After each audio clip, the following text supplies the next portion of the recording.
everybody. Welcome to the Marty O'Donnell Show. It's going to be a bit of a long one today, but it's worthwhile, I guarantee you. So hang in there. I just couldn't figure out a way to cut this one off, and I might want to have this guy back again to talk about so many other things, because we stopped, believe it or not, we stopped pretty much in January of 2004 in terms of our recollections. My guest today is Ed Fries, somebody, if you know anything about games, you know how important Ed Fries is to the game industry, developing Microsoft Game Studios all the way back into the 90s, starting in 95, and then going into the development of the Xbox itself, acquiring Bungie, and going up through past Halo 1, halfway through shipping Halo 2.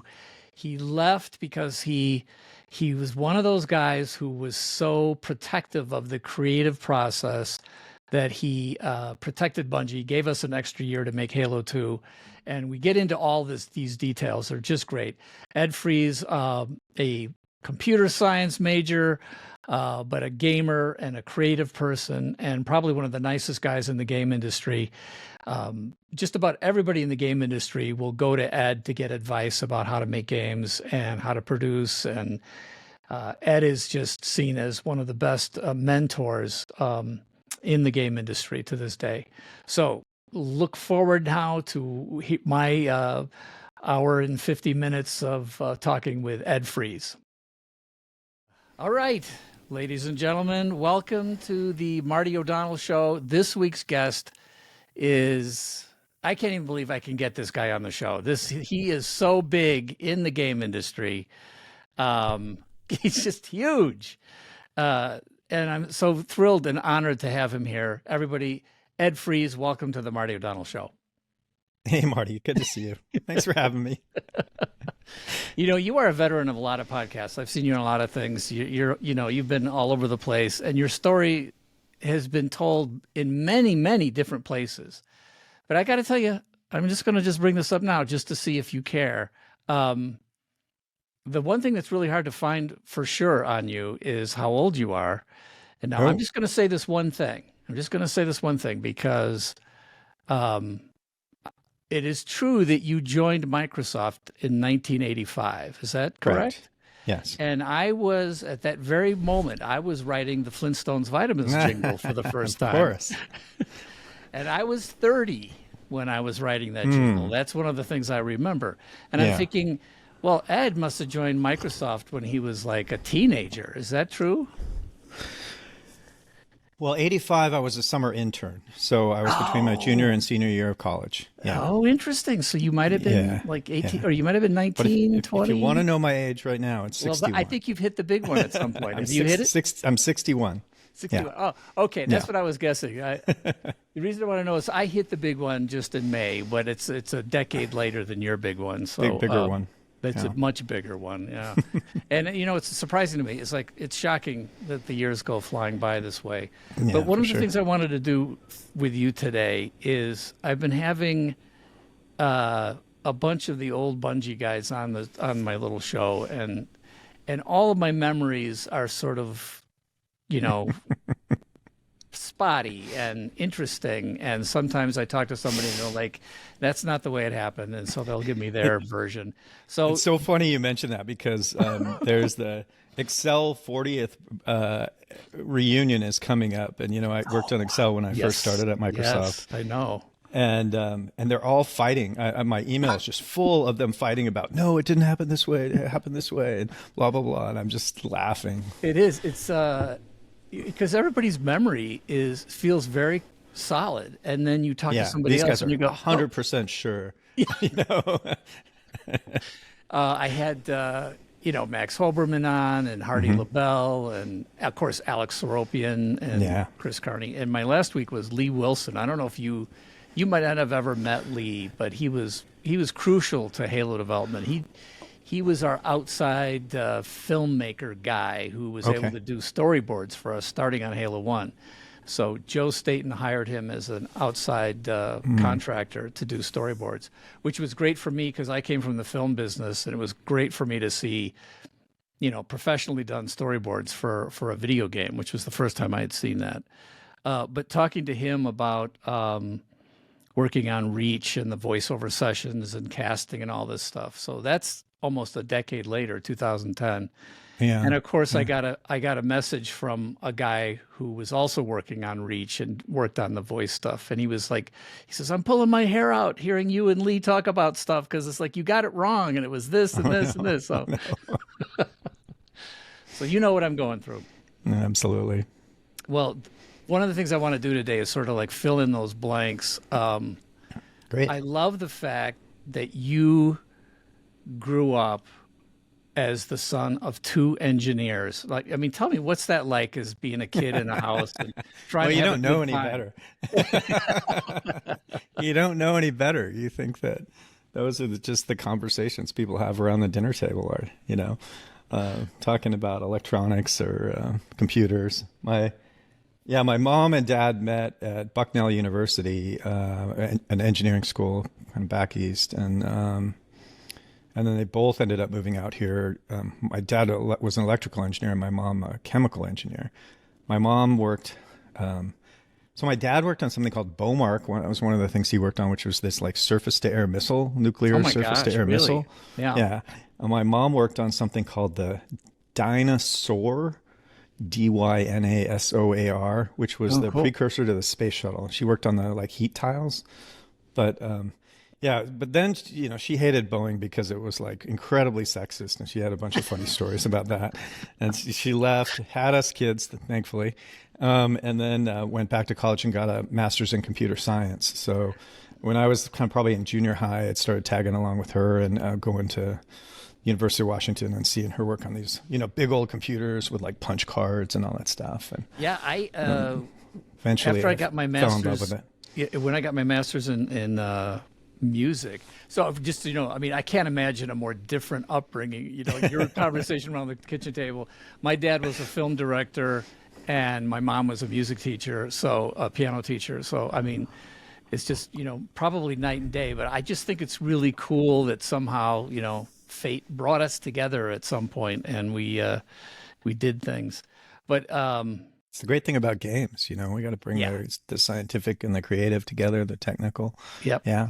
And we're going to get into that too. But I'm curious now, you have two sons who are, I do. They're both sort of like, are they out of college? Are they in their 20s? What are they? My oldest graduated right about a year ago. Yeah. With an electrical engineering degree, Okay. I thought he'd go computer science like me, but no, they have to rebel. So he went all the way over to electrical engineering. Okay. And he moved back here to Seattle and works for an engineering consulting firm here in Seattle, and it's great to have him back around. He graduated from Harvey Mudd College. Okay, and your other son? Great engineering school. And my younger son is halfway through his computer science degree. Good job. Oh, okay. And he goes to DigiPen, which is the video game school. Yeah. Near here. So he wants to be a game programmer. So. Well, he's living my dream. I'm pretty sure I spoke to one of your sons. You probably talked to Xander, the older one. Probably. Yeah. And was there a point, like he's got a music thing that he's doing or audio? Or... Yeah. He kind of. Oh, you look very disappointed. You're shaking your head. Oh. No. Oh, okay. Not at all.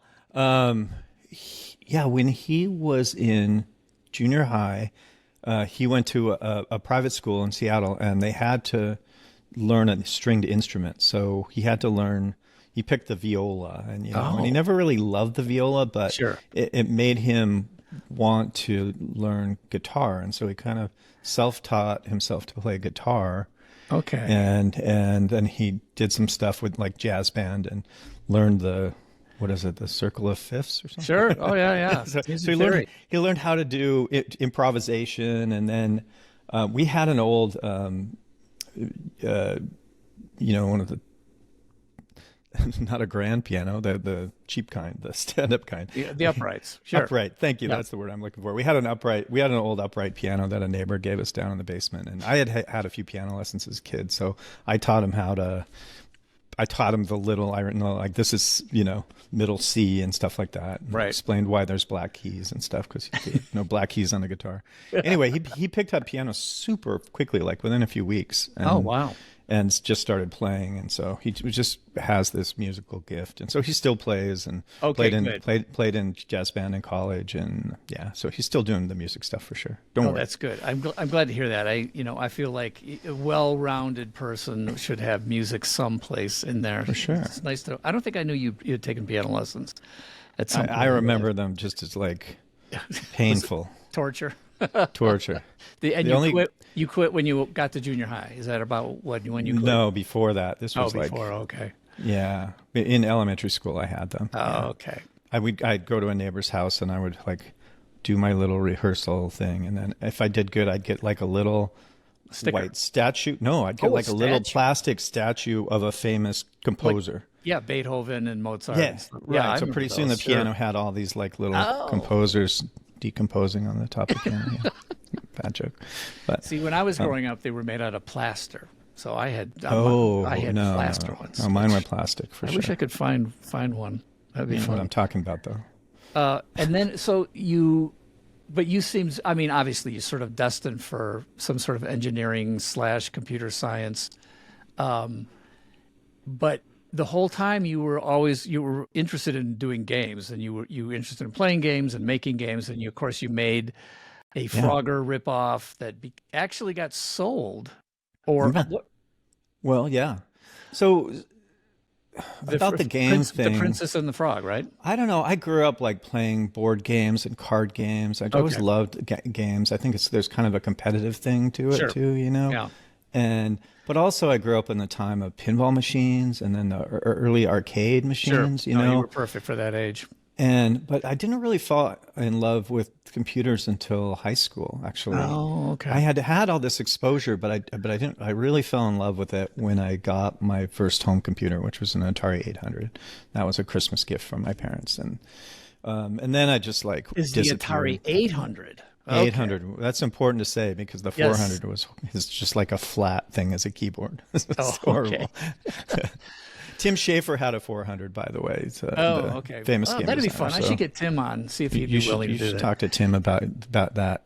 But anyway, so that was Texas. You didn't do TI stuff. You did all or Tandy stuff. No, we right? had Apple IIs at school, and I asked for an Apple II, and I got an Atari. And at first, I was upset, and then.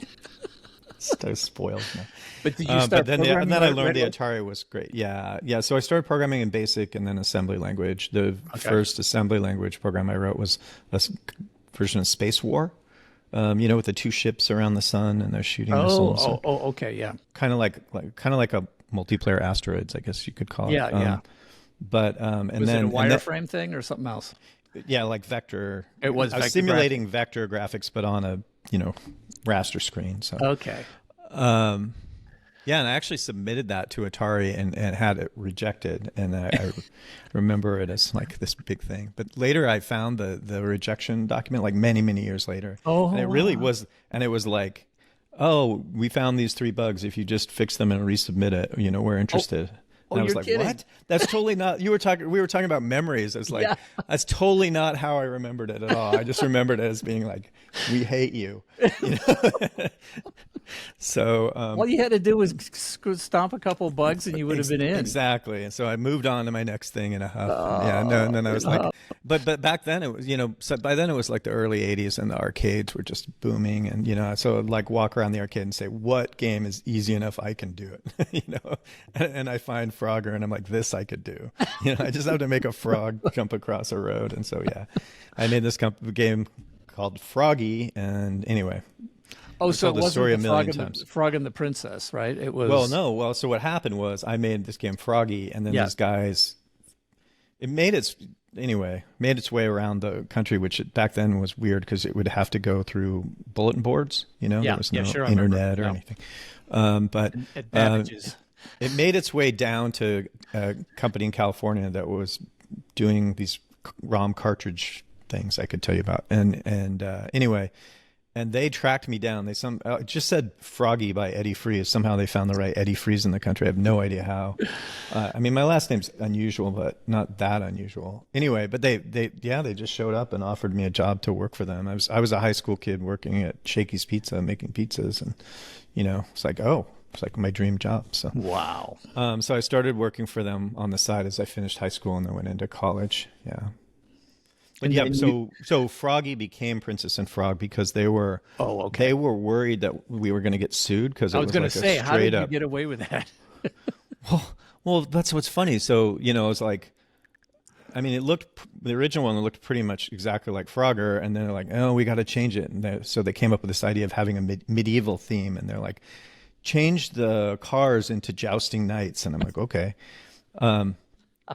And that was it. That's all. Like, they didn't even change the frog. They just changed the cars to jousting knights. And then I had a little like princess head that would appear at the top when you could, if you like jumped on the princess head, it was like kissing the princess. And okay.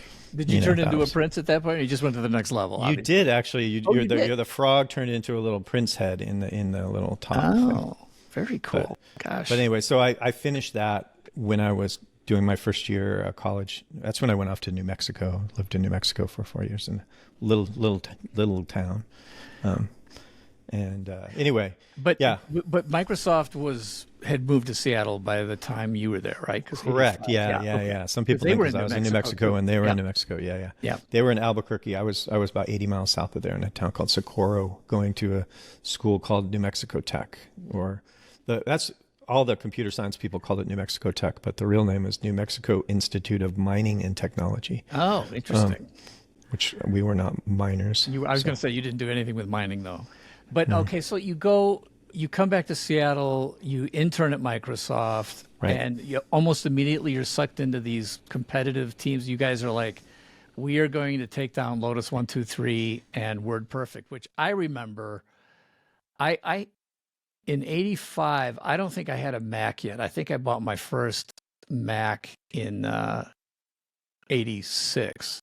So I had a PC clone of some sort, and we were working with Lotus 1-2-3 and WordPerfect because they were huge. There was no way they were ever going to go away. And then Lotus was bigger than all of Microsoft at that time. Really? Oh, interesting. Yeah, Lotus was the #1 personal software company when I went to Microsoft. Yeah. And so how was it? How did you guys? You were on this team of other young engineers, and just like it was super fun. You compared it to Ender's Game. That was like, I was making an analogy there, which maybe wasn't completely appropriate, but I mean, the reality was that it was super fun for me as a young programmer to come in. I had done enough programming on my side that getting my CS degree wasn't really that hard. Sure. And so this was the first time I worked with people who were quite a bit better than me. Okay. When I came in, so I was the 7th programmer on the first version of Excel for Windows. And I was kind of the understudy to this guy, Mark O'Brien, who was what's called the technical lead or the lead programmer. It's like the best programmer on the project. And I was learning as fast as I could. We were porting the Macintosh version of Excel, which was the very first Excel, over to Windows, and then adding a whole bunch of features. Working, and it was technically really challenging on those old slow machines, and it was super fun, and I was learning really fast, and just having a blast. And our little team was fighting Lotus, the biggest software company in the world. So it was neat in that way. So when did you go to WordPerfect? After you shipped Excel, or? So I worked on Excel for 5 years. But Word, right? Right. So I worked on Excel for 5 years and worked my way up from the youngest guy on the team to managing a small team to being the lead programmer myself, the technical lead myself over the whole project. By then there were about 50 programmers, and then the next step for me would be what's called a development manager. And so after about 5 years, my boss got recruited to go over and run Word as the business head of Word, business unit manager. So he went from dev manager to business manager over Word. And then he immediately had a fight with the the dev manager over there, and the dev manager quit. And so then he came over to see me and was like, "Hey, do you want a promotion? You want to come?" Oh, really? Oh, wow. Yeah, come over and work for me as the dev manager. And I really like this boss. His name is Chris Peters. We could talk for an hour about him, but great guy. And so I followed him over to Word, and we were just trying to do with Word what we had done with Excel, which was basically, beat this tough competitor, but also build sort of an internal system that could really release new versions on time and on schedule, which is hard with a big project. So you're saying this is like 1990? You were on Word? Right around 1990, correct, yeah. So 1991. by this point, I was a Mac guy, and I remember it didn't seem to me at the beginning of having Macintosh computers, Apple and IBM were the big competitors. Microsoft was, ubiquitous, right? And I had MS. I'm trying to remember when I had MS Office for the Mac. It was a little later. Was it later? Was it in the 90s before that happened? Oh, okay. Yeah. So yeah, but that's basically, so I came over and we started working on new versions of Word. And that is about the time that the marketing guys came up with this idea that what if we combined Excel and Word together and whatever else we had lying around, like some PowerPoint. Database program. Exactly. Then it was going to put our competitors in a really kind of awkward situation. This is my take on what they were doing. I don't know. I wasn't in the meetings, but it was like, then either Lotus would have to make a word processor, or WordPerfect would have to make a spreadsheet, or the two completely different companies in different parts of the country would have to like get together and agree to cooperate, which we knew was unlikely. And so it was a really it created something that was really hard for them to compete with. But I mean, as long as we also had very good products, which I think we did. Yeah, absolutely. I mean, I remember just singing the praises of MS Office to everybody I knew, because there was a lot of my friends in Chicago still had PCs, and I'm like, at the time, I think MS Office released for the Mac first. Am I right on that? I don't think so, but I'm actually not sure. There it is. There's my memory again. I'm not 100% sure. It was better on the Mac. We didn't talk about it,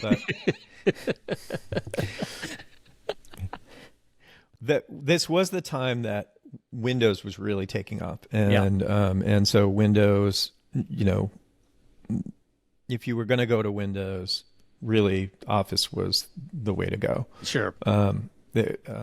Lotus had kind of purposely not made a very good spreadsheet for Windows, we believed, because they didn't really want to help Microsoft succeed with Windows. Yeah, that was a mistake. And they kind of shot themselves in the foot by doing that. Yeah. And WordPerfect, it just took them a while to get a good word processor. So we had a head start there with the change to Windows, and then combining them into Office, I think really made a really difficult thing for the other competitors to compete with. Yeah, I was talking. But Office was, Macintosh, just because you're talking about Mac. You may not remember how bad Macs were back then, but I was one of the true believers that I stuck with them through thick and thin. I was like, someday Steve Jobs is coming back. So I worked on Mac versions of Excel all the way through, and also then Mac versions of Word. And, I don't know, the Apple people will kill me if I say. I mean, I'll just come on. You're past. You're past all that. You're bulletproof. No. I'm not worried about that. I'm going to say things that are true. But but what I don't remember is when the Mac actually got a real operating system. It basically took a version of Unix and they put it into, because it was like they merged with Next, Well, that was Jobs thing. 98, I think. Yeah, so pretty late. When Jobs came and they bought Next, and they had it was a Unix operating system, which was the next. Right. That was the next thing. So that's why they bought them. So like before that time, like this may spark a memory in you that on a Mac, if you were running two applications, you had to pre-allocate how much memory each app would have. So you'd have to like in the user interface say, I want to give Excel. Oh gosh, you're right. I do 200 megabytes and Word for, and which was a very archaic thing to do by 1990s. but that wasn't true at all on a PC. Yeah. So that's just an example of that. Their underlying operating system, the thing you would see as a programmer, was quite behind. Yeah. The UI stuff that they were doing was cutting edge, which of course was why Microsoft was copying it. But I didn't say that. I didn't work on Office. I mean, I'm sorry, I didn't work on Windows. So Windows, right? So I don't know how the Windows guys made their decisions, but you don't, of course. Well, I mean, it all came from whatever HP's lab or whatever that was. So I did write one piece of Windows code back in the early days, back when I was working on Excel. I was trying to speed up the scrolling in Excel, and I got it. And I got it, and I'm like a video game programmer in my mind, so I'm like, I can make things go fast. And so I went through and I made it faster and faster. And pretty soon I'd done everything I could do in Excel, and it was still, I wasn't happy with it. It wasn't fast enough. And I'm looking at the profiles, where the machine's spending its time, and it's like all drawing the scroll bar. Oh. And so and the company wasn't that big then, so I called people I know in the Windows group. It was probably like 10 guys there or something. I'm like, why does your scroll bar code suck so bad? And they're like, hey, if you don't like it, fix it. And I'm like, can I do that? They're like, sure. So I just enlisted in their project and rewrote their scroll bar code. So I'm going to ask. The good old days. Yeah, the good old days. And because you were an employee number in the two digits, right?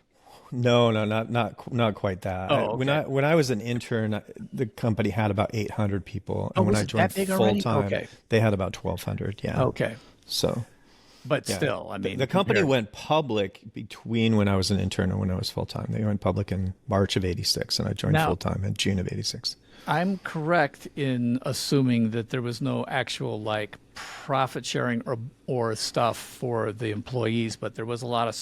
Was it stock options or stock grants? So how did that work for you guys? Yeah, I mean, yeah. If you don't mind explaining this, I think it's interesting to me. I mean, all the people I dealt with, which was like the programmers and the designers and stuff like that, all got stock options. It was like, and even a brand new person, you would get stock options. And then a little bit later, they started also doing an employee stock purchase plan where you could allocate a certain percentage of your salary to buy stock. And it was a good deal. I mean, it was kind of dumb not to do it. Sure. It was still happening when I was a Microsoft employee. So it was still a good deal then. But I'm sure in the 80s and 90s that must have been just a killer deal, because when I moved to Seattle, I mean, everybody talked about the Microsoft millionaires, because so many employees just made out so well.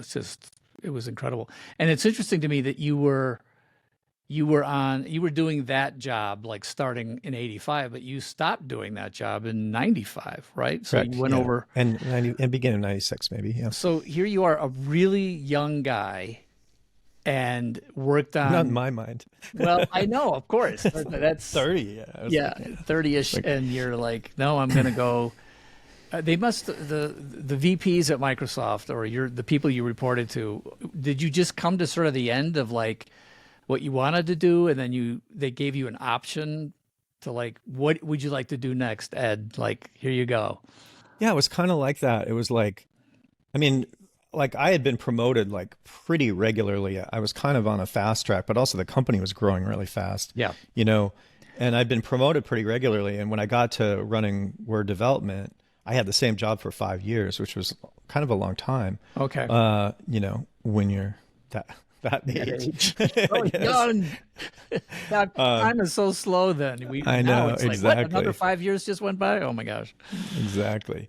And so, I mean, but yeah, my bosses basically came to me and said, well, the next thing it would be for you to be a business unit manager. Like, not that I knew anything about business, but neither did them, or really so many of them anyway.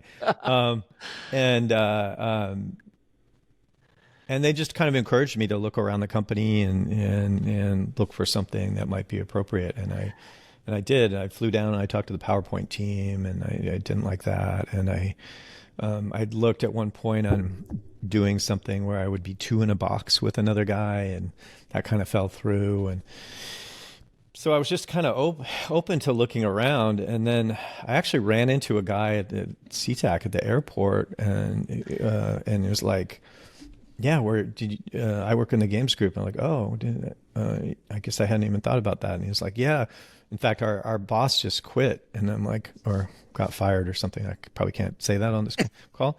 And anyway, so that got me thinking, I mean, because I stopped writing games when I went to Microsoft, Sure. but I was still a huge gamer. I was playing all the latest games, when I wasn't working. Right.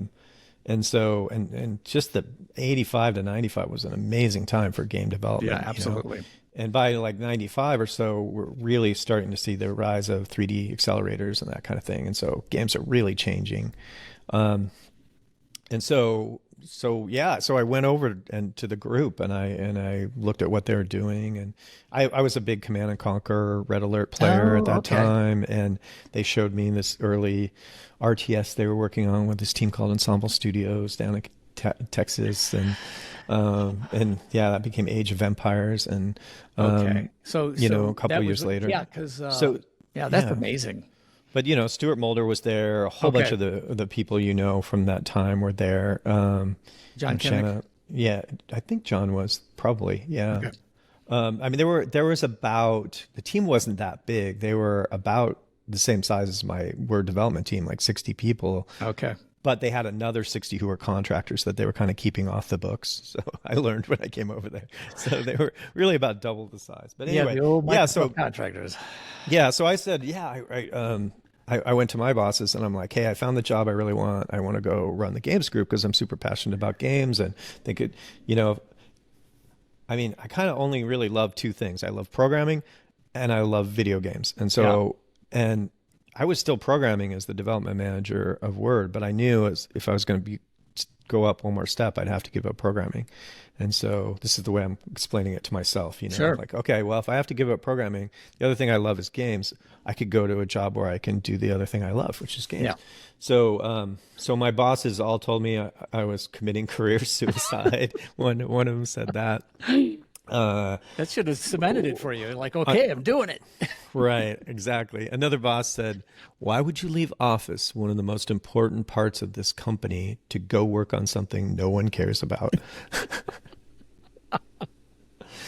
Well, you know what? In a nutshell, I think you're describing Microsoft in general. Like, and you know how I feel about Microsoft. I love them like a brother. But it's funny. There are so many people at Microsoft, especially the guys that I would call suits, who just sort of can't see past that, right? They can't see past business and profit and P&Ls and the whole thing, right? I mean, probably not just at Microsoft, probably. You are correct. It's not just Microsoft. Absolutely right. But I was just thinking of because almost simultaneous. I've heard the goose story. I'm not going to go into that, I promise. But it was about that time I was doing films and television and jingles and all this stuff, and but I was playing games. So in the early '90s, when I got to see the beta version of Myst by Cyan. I absolutely remember when that came out. I knew somebody on the inside, and I'm like, it was like a revelation to me. I'm like, this is the future. The future is going to be in making these entertainment products that are video games that no one's seen before being done this way, like you're saying with the 3D and the whole thing. Doom came out and Myst was out there, and I was just absolutely dying to jump into the business. I thought I'd missed it. I thought I'd missed the train. It had already gone by. I was grabbing onto the caboose. So I got to work on You and me both. Yeah. But I mean, I think, in hindsight, we both got in at like an amazingly great time. Absolutely. And, I like to talk about it as sort of Camelot. And as I talk to some of my old Bungie guys, they remind me of some of the sort of not so Camelot moments that are happening. I have very, exactly. I Nostalgia is a nice thing. It's a great thing. Yeah, I mean, just related to what you just said, though, like really quick. When that vice president said to me, "Why would you leave, office? One of the, most important parts of the company to go work on something no one cares about." No one cares about. Jeez.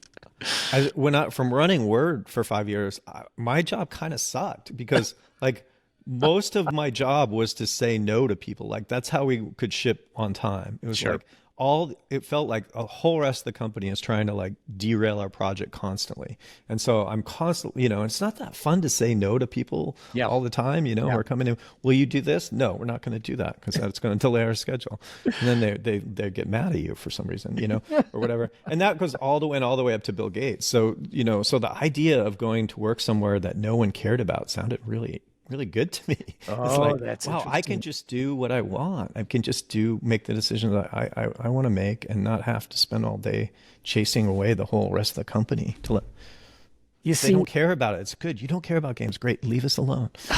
See, I just feel like there was something magic that happened because you chose to do this thing and knew that you could sort of, because at that point, Microsoft Games was essentially, Flight simulator. Yeah, not much else. Not much else, right? But you saw the potential. I mean, if you saw Westwood Studios, which right down here, I know these guys. They're I here. came within a whisker of acquiring them. I know you did. It would have been better if you had acquired them than EA. That's my opinion. For sure. But like when you got to working on the games and you saw, Age of Empires, of course, is the first big, kind of blockbuster PC game. And that's when I started working on Myth of Fallen Lords, which was ostensibly a competitor because they were both in the RTS zone. I played Myth. I really enjoyed Myth. Yeah. Myth was not really. That's actually how I knew of Bungie later on. Oh, really? Oh, I knew from playing Myth. Yeah. Oh, that's interesting. And I didn't play it because it was like I was worried it was the competitor to Age of Empires. It didn't feel like a competitor to me, actually. I played it because it was a cool new game that people were talking about, and I thought it would be fun, which it was. Yeah. Yeah. I got to ship. I got to ship Riven, the sequel to Myst, and I got to ship Myth of Fallen Lords, both in 1997. And nice. I felt like, well, that I had some good experience. And then like the next thing I know, I'm going to GDC. And I'm seeing this DirectX thing. Microsoft was pushing this new thing, DirectX. Yeah. Now, how much of that was part of what, your purview? None. So DirectX came out of the Windows group and all those crazy Kevin guys. Bacchus. Yeah, Okay. yeah. So Alex St. John and all those other people. They were Windows evangelists, and DirectX was part of Windows. Got it. So they actually did that first Judgment Day event in 95. And then I wouldn't have been there for that. And then held multiple GDC parties that got increasingly crazy. You may have remembered the toga party with the lions, and apparently they had actual lions in Luckily, cages. I don't Apparently remember. One lion got out at some point. It's just like Those the were good the old days, the days. game business. Yeah, exactly. I did get invited because I had done a couple of games to visit Microsoft campus, and Kevin was running this event to push Kevin Bacchus, Kevin like you Bacchus, said, he was pushing. They were pushing. They wanted us, audio folks and composer folks and stuff who worked on games, to use direct sound and direct music. I don't know if you remember that was part of the direct I do. package. Yeah. And I remember saying, because I had, I'd shipped games for both PC and Mac at that point, and I remember like raising my hand, "Hey, Kevin, so this is part of the operating system?" And he goes, "Yes, this is." What about the Mac?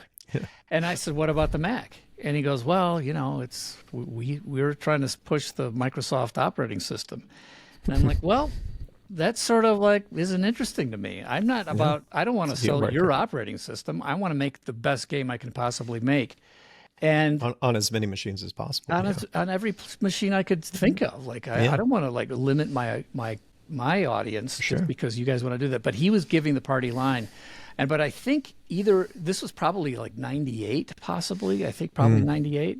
Yeah. And so somebody there on the DirectX team at some point started thinking about, building a box that would be kind of ubiquitous, but be for game developers, right? Was that about the time that happened? Yeah, 98, 99. And you weren't on that team either. That still came out of the DirectX team, but they somehow recruited Right, but see, you. they were a group of evangelists. I mean, there was like 10 guys or something whose job was to promote, Windows operating system to developers, in particular DirectX. Sure. They had I don't know who it was. Yeah, I mean, Seamus, Kevin. Yeah, I was going to say, Matt when do you think Brown. Seamus came? Because I remember All those guys were there at that time. Trespasser. All those guys were there at that time. Yes. Okay. Yeah. Yeah, like maybe Seamus wrote the first deck for it. Okay, maybe he came up with the Xbox name, which comes from DirectX. It's Right. the DirectX Direct box. Xbox, yeah. But yeah, they at some point had this idea and then realized they needed games, and the only one who had games in the company was me. So they set up a meeting to come to talk to me. We're talking like say 98 into 99, Yep. somewhere in there.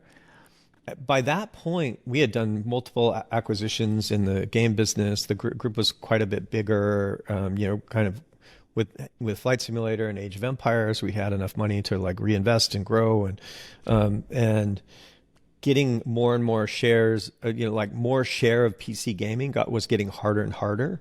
I was kind of bumping up against Activision and EA, Sure. and so I was starting to think, well, maybe it would be nice if we could, take our games and do them somewhere else, just like you were saying, you want your game to go on the Mac. Yeah. Maybe we could take our franchises like Flight Simulator, Age of Empires, and go to a game console. But how would we even do that? And around the time that idea is just kicking around my head, these guys walk in my office and they're like, here's this plan we have. And the original plan wasn't to make a standalone console. It was to literally take a PC and stick it in a box and have the PC pretend like it's a console. Right. It would still be running the normal Windows operating system and everything else, but they'd put up a fancy screen and you'd put in your CD and it would quietly install it on the background on the hard disk, so it sort of act like it's playing off the CD, but it's not really. Yeah. Anyway, that was the original plan.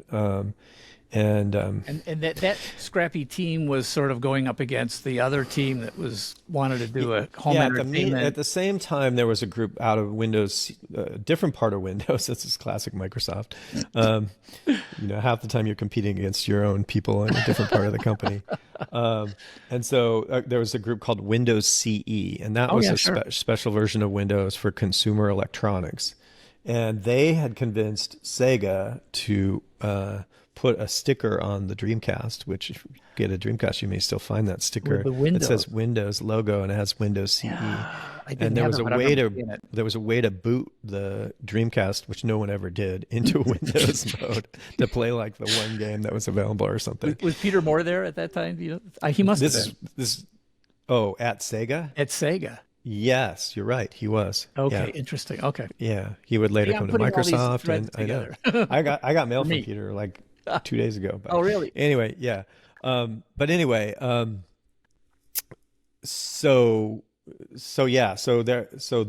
those guys, once they had that success in quotes on the Dreamcast, their next plan was to build their own game console. And so those were the two teams you're talking about battling. Yeah. And I don't know. Are we actually going to go through No. all I'm the not going to go Xbox through it. I'm part? going to skip Good, over it a because little this bit. is good. I want to skip too because I've told these stories too many times. Well, I know, but it's helping. I want to me- make sure I get to the Bungie stuff. The Bungie story. Well, I mean, Yeah. I have a way of getting into that, but Okay. just before that, it's like I've read Dean Takahashi's Opening the Xbox book, and then I just happened to, there was a great documentary. I think it's on Netflix or something. It's like 6 parts or whatever. YouTube. Yeah. Oh, it's on YouTube. Okay. And it's all about making the Xbox. And you know what's it's very, sort of very cracking me good. up? Yeah, it's super good. And Yeah.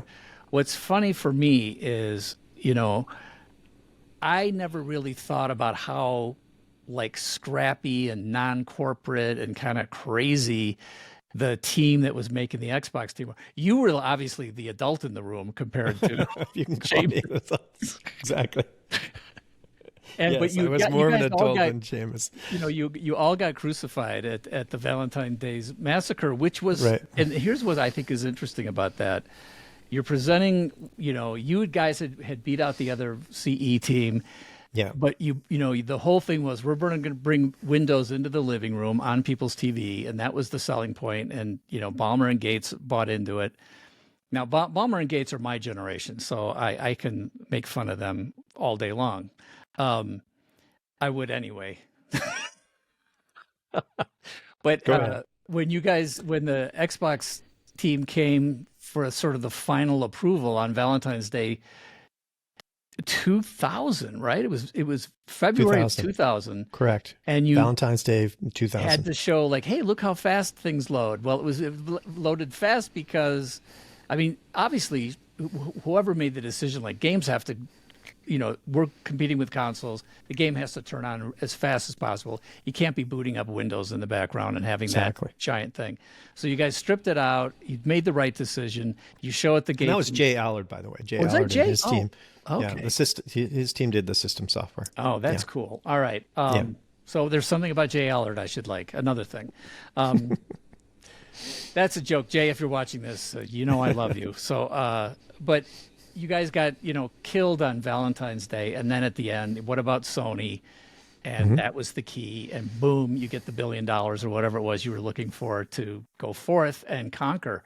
At that point, you're in there saying, I got to fill out a portfolio for the launch titles, which are going to happen, in fall of 2001. So like 18 months later or whatever, you guys got to be on the shelves with games. Yeah. I mean, it's just an insane.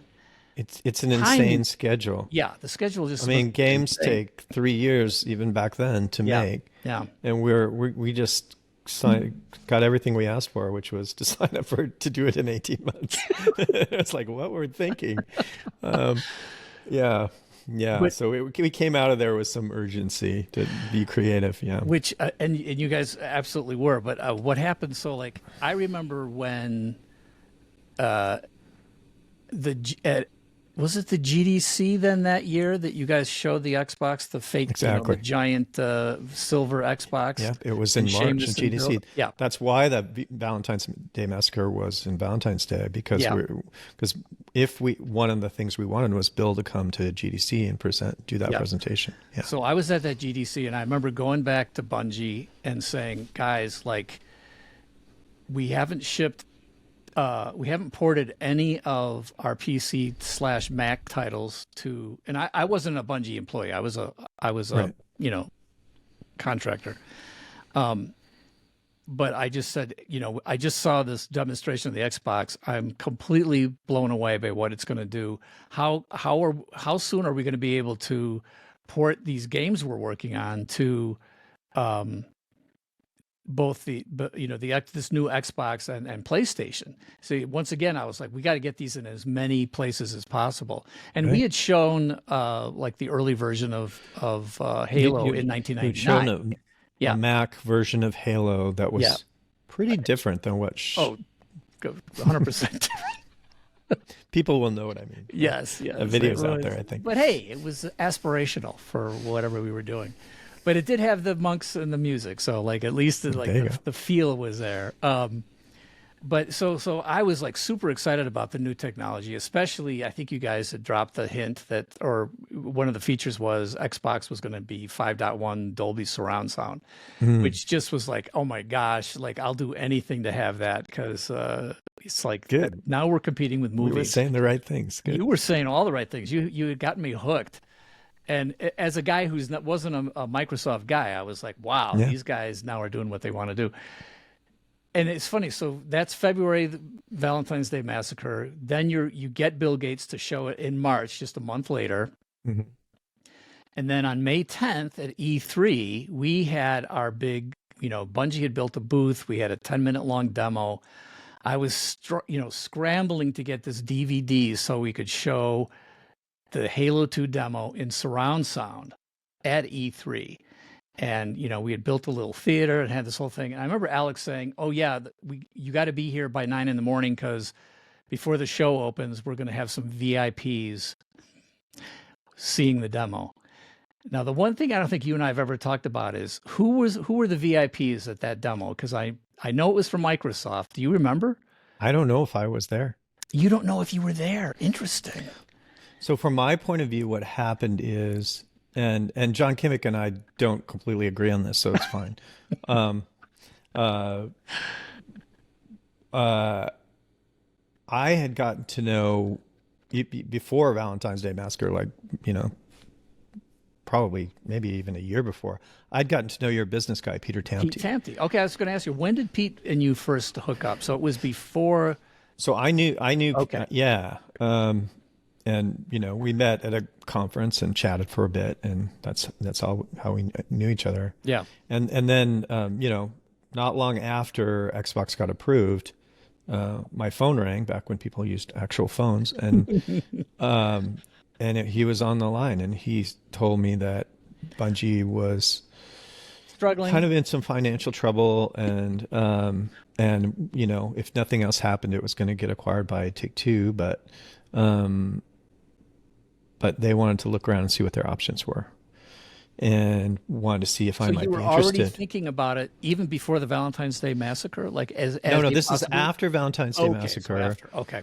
but I think before E3. All right. But Well, that must be, you must have sent your, all the second in command guys. exactly, because like Stuart maybe was there? Stuart would yes, Stuart and John were definitely the guys Okay. who would, you know,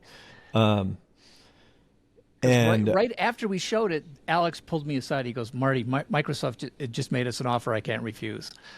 okay, there you go. So that's what I thought. So it was in the works for a couple months before that. Okay. So Peter called me. I said, yeah, I'm very interested. They sent over, I think, some materials like the Mac, you know, Halo thing. But I was interested because I had played Myth. Okay. And I knew that this was a really good team, and I was desperate for good teams. And I didn't do it because of Halo. I did it because I needed another team working on Xbox for me. Very good. So let me just ask you, what would you say in hindsight was the best acquisition you ever made of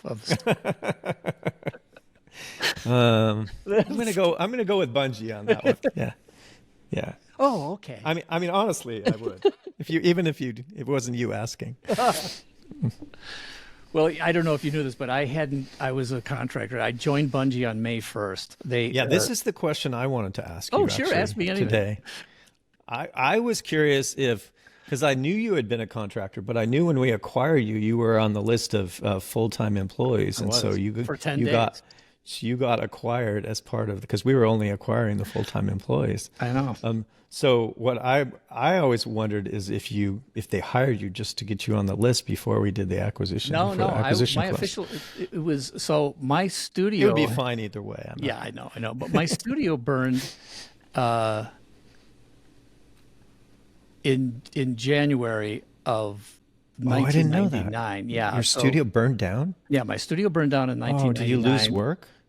Oh, we lost. It was ridiculous. We didn't that's have terrible. We didn't have work interruption insurance, which when my insurance agent told me. But that. I meant actual like composing and things that you did. No, we lost so much of the master tapes, that and the sucks. dats of masters. We lost. Sorry, I didn't know that. No, it's okay. Yeah. I've got no work to. But yeah, so I had hooked up with a post-production studio in Chicago called Post Effects, and we were building an audio studio there. And, I brought my, game clients along with me. So by 2000, the spring of 2000, Bungie had me working on Oni and Halo. Right, because Oni was in development. And so they were both huge projects for me. And of course, game development was just things getting bigger, and I'd have to say, hey guys, I'm going to have to amend my bid. The parameters changed, right? And they're like, okay. So I'm constantly going back to Alex saying, look, you've changed the dates, you've changed the scope. Like, I got to have more money. Now I have to share it with these people that I'm now partnering with to rebuild our audio studio in Chicago. And at some point, Jason and Alex, it was like in April of 2000, Jason and Alex said, Marty, why don't you just come work for us full time? And it just like my whole head cleared up. I thought, oh, this would be great. I wouldn't have to You worry don't have to about worry about bidding all anymore. that stuff. Yeah, I yeah. could just, Mike will Concentrate stay on at the O'Donnell music. Salvatore, Total Audio. Yeah. And, that's just across the street because Bungie had moved to be right across the street from where we were. And Oh, our I see. studio burned, and then we moved just half a block away to where Post Effects was. So we could throw a rock and hit all three companies, except now my company, my building had burned down. But anyway, when Alex said that, I thought, that's a great idea. I can concentrate just on the games. Mike will keep working on commercials and whatever Post Effects wants, to work on. And I'll just do the games. And I remember going to the guy who I had partnered with at Post Effects, and he was very similar to your guy. I said, yeah, I'm going to go work full-time at Bungie. And at the time, he's like, Bungie? Like those scrappy young, idiots? Like, he's like, you're committing career suicide. There you go. And that's how to get where we got. That's how we got where we got. And Yeah, I thought, you you know what? commit No, career I suicide. think I'd rather take the risk. I think these guys see the future. I don't know what it is. I was excited about that, but I thought I would only be with them through finishing Oni and Halo, and then I'd probably go back to, I'd say thanks a lot. But it would make my life easier if I was full-time with Bungie. So sure enough, the start date was May 1st, and that was all completely legitimate. Okay. It really was. No, I believe you. I've never asked you that question before, so I was curious. So okay. No, as a matter of fact, Alex, when he grabbed me after the VIP meeting of showing Halo at E3, he said, Marty, I can't believe it, but yeah, it looks like we actually are going to be, acquired by Microsoft. And he goes, I know you have a business in Bungie or in Chicago and your family's in Chicago, but they're going to move us all out to Seattle. And he says, so I understand if you don't want to do this. And I was like, dang, I still want to do it. So I decided to take that extra step, but it was not because he was giving me an out. He says, yeah, if you just want to, we'll understand if you don't want to move and you don't want to do this and the whole thing. He might have even thought that, maybe Microsoft wouldn't want to have a full-time composer in their ranks. I don't know what he was thinking.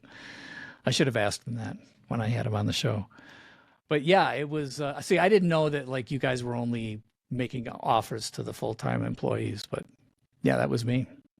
Cool. And there's a whole story there that involves the fact that I still actually owned the music at that moment, and I had licensed it to Bungie. And yeah. But that's another story for a different You and I day. talked about that before. Exactly. Okay, so that helps me understand. But I was going to tell you that when we, after the offer, and then you guys sent out, I think John and Stuart and some guys came out to talk to the guys at Bungie, and I was at some of those meetings, and I remember trying to convince a few guys at Bungie who just did not want to go to work for Microsoft, and they considered it the evil empire, and I was making excuses for the suits that came out, and I know in hindsight, Stuart and John Calling Stuart and John suits is pretty funny. I'm pretty sure I've never seen them wearing a suit in my life. But compared to the scruffy crazies at Bungie, they were an extra, they were another 10 years younger, so it was another generation. And the old guys at Bungie were Alex and Jason. I was like not even in the same category. I was so much older. That's why I was Marty the Elder at age 40. I was called Marty the Elder. Exactly. But watching this documentary about all the way Xbox went together and the whole thing, is like that team at Microsoft that made the Xbox and you guys all together, you were about as scruffy and revolutionary as you could be at Microsoft. But even Bungie coming and looking at you guys, we were like, oh man, what a bunch of suits. It's just, in hindsight, it just sort of cracks me up because it was actually a really, I think it was a great marriage, because especially you had probably purchased FASA like the year prior. Correct. Yeah. And sort of felt like maybe the Microsoft system wasn't the right system to insert a game developing company in. So I was starting to suspect that was Okay. that game companies had unique cultures, and that disturbing those cultures could affect the companies that we were could affect what we wanted to get out of them, right? We wanted them to continue to make really cool, unique stuff. And yeah, so before, when I first got there, the first thing I did when I joined that group was they had already acquired BAO, the creators of Flight Simulator, and were moving them out. And so I integrated them into the team, and then we did other acquisitions, and and we didn't always move them up. Like we bought Ensemble, but we left Ensemble in Texas. And I just was starting to feel like, well, sometimes leaving them where they are is the right thing. But in the case of Bungie, I think we did the right thing bringing them in, because I totally agree. We're working on this, semi-secret project with Xbox, and it wasn't just about wasn't so much like working with the other game teams that was helpful. It was working with the team that was building the Xbox. And I think Bungie, more than any other game team, had the most influence on what became the Xbox. I mean, like all the multiplayer stuff was, super influenced by what Bungie wanted. But just everything else. I don't know. Those two teams, I don't know. The system software guys fell in love with Bungie, and I think a little vice versa, that there was, this really tight connection there, which was really helpful. Do you remember Brian Schmidt? Yeah. Okay. So Brian, I knew Brian because he was actually with a competitor of mine as a jingle guy. Yeah, he's a music guy. That's why. Yeah, he was a music guy, and he sure worked I knew for who a competitor in Chicago. Yeah. And then when I started getting, I saw his name on something like yesterday. Anyway, it's funny. Yeah. Okay. Well, he's still out there. He's got a great. He has a thing called Game Sound Con, which is a convention in LA every year with game audio and music people that all get together. He's great. But I knew him in Chicago when I first started working with Cyan on Riven. I didn't know anything about how to do audio and music for games, and I knew he had done something. He had switched over. He had done some weird game called Madden. Weird game. Yeah.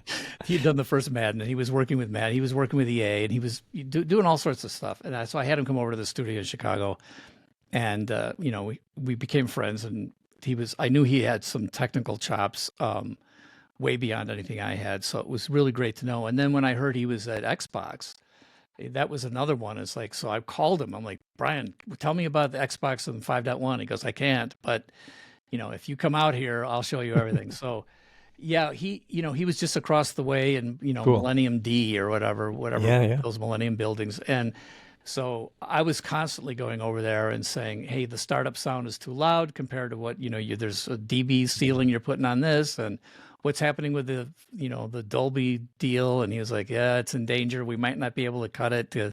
I'm like, please, you have to get Dolby on this thing. So yeah, it was really good. I think, that's just one tiny example. I know that our engineers like Butchie, Chris Butcher and Jason and Michael Evans, they were constantly talking to your engineers or the Xbox engineers. And that really was super important. I don't think Halo or the Xbox would have been, it had to be that collaborative thing for it to be what it was. So it was excellent. Sure. Another amazing decision by you to say, you guys got to move out here. I think that was brilliant and, prescient. You know this story about the office space? I do. I was part of that. My recollection was like you guys, we first, the funniest part was we moved into temporary quarters. Mm-hmm. While I was flying up and down, I was spending most of my time in San Jose working on Oni, but we had moved into the temporary quarters, which was by the Eddie Bauer building in Seattle.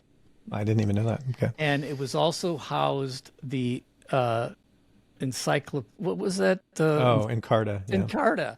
So like just down the hall were all the Encarta people, and then the Bungie guys.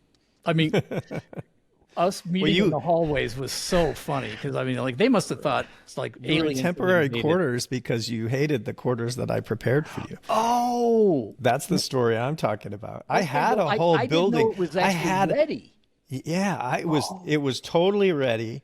I came out, I brought, Alex and Jason and whatever out. I'm like, I'm going to walk you through your new quarters, blah, blah, blah. And we go up to this building. I very proudly walk them down the hall, and it's like every other Microsoft place where it's like, no, not cubicle, office, complete offices. Yeah, which I thought was great. You have your own office. You can close the door. People can't bug you as you write your code. And I get to the end and I'm like, what do you think? And they're like, we hate it. I'm like, what do you mean you hate it? It's so great. Everyone gets their own office. They're like, no, we hate that. We want a big open pit where we can all like be together and just shout ideas and exchange information. And I'm like, oh my God, I just had the facilities guys build all these walls. I'm like, all right, I'll tear all the walls out. Oh, come back in a couple months and we'll have it for you. Okay, so I didn't know that's why we were in temporary quarters. That's why you were in temporary quarters. I knew that you had to change. I thought it was just you found a different place for us. I didn't know you had to tear it all. And the down. other thing was they wanted their own card key to I do remember doors, so that. they had their own place that no one else could come into their place. Maybe my key would have worked there. I don't know. I don't think so. Did you ever test it? Because I didn't never test it. We talked about that. It's just like I honestly don't know, but I had better things to do. Our card really unique? And they said yes, it is. No, even Bill Gates can't come in without. But I'm like, no, but I'm like, what about your test team? And they're like, we don't need a test team. I'm like, yes, you do. You need a test team. We have a test team for you. It's led by a guy named Harold Ryan. And they're like, Harold, we do don't I remember him? Let me think. We're like, we don't want a test team. And I'm like, okay, here's what I'm going to do. I'm going to give you a test team, but I'm going to put them right outside your door. That's right. It was your locked door. Yeah, your locked door. Yeah. So, and then I'll give them a chance to show why you need a test team. And by the end of Halo, of course, they had really. We were desperate. As a matter of fact, two of the guys. Well, Zach Russell, you remember Zach, and also Luke Timmons, who are top Bungie guys, grizzled ancients at Bungie. But they were started off in the test team on that other. I would go to them during Halo 1. Oh, I didn't realize that. Okay. Yeah. So they both were of them were there. Harold. And I bought them surround sound systems. So nice. I had somebody to test that surround sound was working on the shipping products. And I remember they built that whole like rendering system to do all that. No, they were invaluable to us. They were spectacular. And of course, they were also the best players, by the way. So so by the end of Halo 1, just to finish the story, then after it shipped, you guys moved the wall to where the locked door was to the other side. You basically embraced them. We embraced them into the team. We sucked them all into I the thought team. that was nice. Yeah. That's really interesting. So the other thing, of course,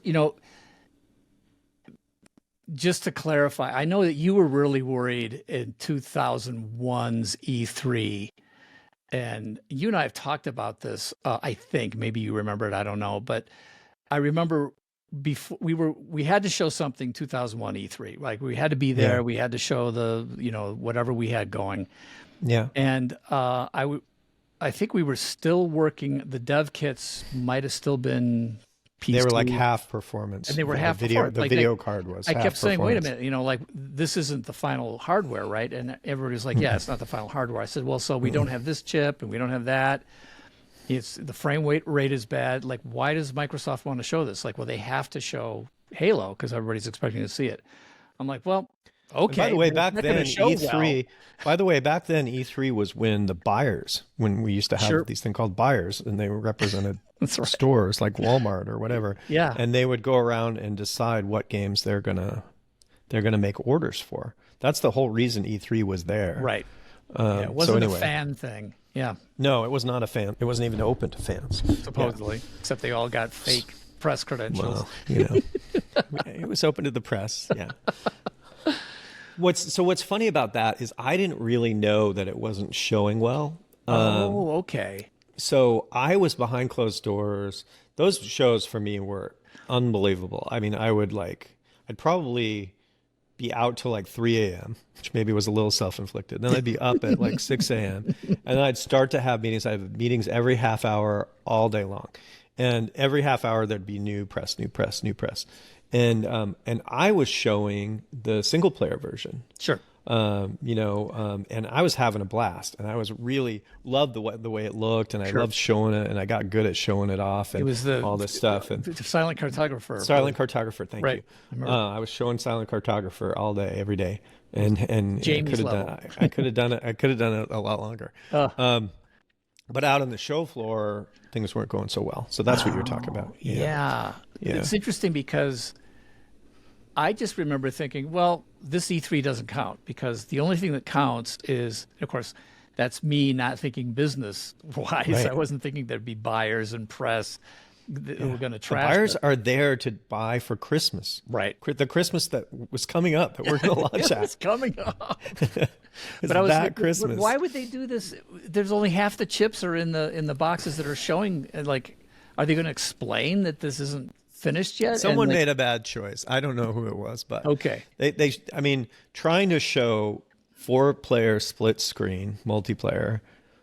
I mean, even today, most FPSs don't support 4-player split screen multiplayer because it's really hard to do. It is really hard to do and be performant, Yeah. And by E3 of 2000, even our 4-player multiplayer split screen was a relatively new thing that we had just we were almost going to cut multiplayer, as you know, and Hardy and Michael Evans came in to save the day, and but by then it wasn't even very mature, so very scary. I'll blame Stuart Mulder. Okay. I'll just say it so that then he can tell me whose fault it I'm really getting was. Stuart. You can be on the show next time. All Get right. Stuart on next. Yeah, he's out there. He is. I know. Yeah. So anyway, but we knew it was going to show. But you're bad. right. After the show, the reviews were very mixed on Halo, which surprised me because I knew it was a really good game. Yeah. I mean, I couldn't play the whole thing yet, but the part I could play was really, really good. Well, that's interesting too, because on one hand, maybe it's not a good gamble to take, but when at that point, expectations for Xbox and Halo had sort of maybe gotten too big. This sort of deflated them, but then when it shipped, it was like, oh my gosh, this is the greatest thing ever. So I don't know, maybe that's a good method. Good marketing strategy. Well, those were the days. So obviously we ship Halo, ship Xbox. I think of the midnight launch of Halo, but it was actually the midnight launch of Xbox, and Halo got to be part of the launch package. Were you out there? Yeah. Well, I mean, I was at the Bellevue Town Center, whatever it was, the GameStop. Or you weren't in New York, where no, I was not in Toys New R York, Us. no. Okay. Where Bill was at. That's where I was. Yeah. Oh, you were with Bill out there? Yeah. Oh, very cool. But that reminds me of an earlier story we could tell with Alex. Do you know about when Alex and I met Steve Jobs? Do you know that story? Well, I have that on my list of questions, so I was just we'll back up just a little bit, because that's a little bit back in time, if you want. So, we got bought by Microsoft, and I was thrilled. I was thrilled because I thought, this is the technology, this is the box. I get to have surround sound, game, music, and audio and fidelity on a screen in your living room. I'm like, this is perfect. The Bungie fans, who were also all Mac fans for the most part, exploded. Like, it was the biggest betrayal in the history of the world. At which point, now you can take it from here. You and Alex have to do a little. Well, actually, what I want to hear is the Ballmer calling you saying Steve Jobs. So I think he sent me mail. I can't remember if he called me or sent me mail, but I think he probably just sent me mail and said, "Hey, apparently you bought this thing called Bungie, whatever." I'm exaggerating a little. Didn't say whatever, but Steve Jobs called. He's really not happy. Call him and try to calm him down. Here's his number. This is basically the way I remember it. So I'm like, okay, today my job is to call Steve Jobs. Okay. All right, I'm going to do that. But what am I going to say? And the funny thing about the acquisition of Bungie was the one guy who kind of made it happen from my point of view was Peter Tamte, who had worked for Steve. And he was the one guy who didn't get a job. Like, we didn't need him when we acquired the company. That's right. So he was kind of out on the street, and he had told me that he wanted to start a Mac porting company. Right. And so I'm like, what am I going to tell Jobs? And it's like, oh, I wouldn't mind if we ported our PC games to the Mac. That would just give us more. I mean, I'm not like, I'm like you. I'm like, I want my games on every platform. Yeah, I want to sell as most copies, right? They don't have to just be on Microsoft platforms. And so I call up Steve Jobs, and he was friendly on the call, and I'm like, hey, what I wouldn't mind seeing a version of Halo on the Mac at all. I'm sure we could do that, after we ship the Xbox version. But also, I'd like to have more stuff on the Mac. More of our, if we put Flight Simulator, Age of Empires, other big games we have. And he was like, okay, well, that sounds great. Why don't you talk to this guy on my team? So it was like a super friendly call that I was really nervous about. And anyway, so I follow up with this other guy, and we start to put this together. And I'm like, hey, I have the perfect person for you to work with. It's this Peter Tamte guy. He wants to create this Mac porting company, which he ended up doing. Yeah. And we'll give them the rights to our Mac stuff, and then they can do the stuff. So it was a real kind of win-win scenario. But the one payment it turned out we had to do was they wanted us to show up in New York at, I don't know if it's like Macworld or one of their. It was Macworld. I remember that because I remember talking to Alex. It's like, yeah, you guys got to do that because you got to promise the fans that we're still going to ship for the Mac, because that's what Steve had. Steve was on record in 1999 saying this is going to ship on the Mac, and I thought, it's kind of a rotten thing to do to not ship it on the Mac. We should tell them that. So I remember you and Alex going there. So they're like, oh, you and Alex have to come out and say that this thing is going to be on the Mac. And we're like, okay, we'll do it. So Alex and I fly out together. We land at LaGuardia or whatever. We're in a cab. This is the night before. We're going to be in front of 10,000 screaming Mac fans who hate me at least, as the representative of Microsoft who just bought this company. I'm like, I hope there's no snipers, and we're driving in maybe like 5:00 to go to the rehearsal. There's supposed to be a rehearsal, or I don't know, maybe even earlier than that, maybe 3:00. Yeah, I think that's right. We're like maybe 3:00. We're driving in, and my phone rings, and it's like Steve Jobs' assistant or something, and she's like, rehearsal isn't really going very well. Why don't you guys just check into the hotel, have some dinner, and then you can come in after dinner? Alex and I are like, okay. So we go, we check in, have dinner, phone rings, and same person. She's like, the rehearsal, it's really not going well.